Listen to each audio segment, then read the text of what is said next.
అలాగే మనం ఎంతో ప్రేమించే వాళ్ళు మనల్ని ముఖం మీదనే తృణీకరించి మనల్ని విడిచి వెళ్ళిపోయి ఉండొచ్చు.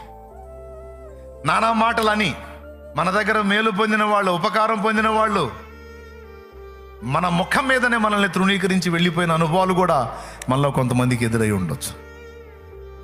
వాళ్ళకి నేనేం అన్యాయం చేశాను దేవా, వెళ్ళింది కాక మళ్ళీ నా మీద ఇంత విషంగా కక్కుతున్నారు, నేను వాళ్ళకి ఎంత మేలు చేశాను, ఎన్ని రకాలుగా ఉపయోగపడ్డాను, నన్ను ఎన్ని రకాలుగా ఉపయోగించుకున్నారు, ఇప్పుడేంది నాయన నా మీద కత్తులు విసురుతున్నారు, విషం కక్కుతున్నారు.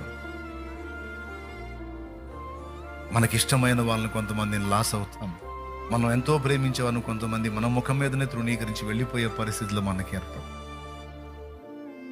మనకెంతో ఇష్టమైన ప్రదేశాల నుంచి, సమాజాల్లోంచి మనం మరో ప్రాంతానికి పంపబడతాం.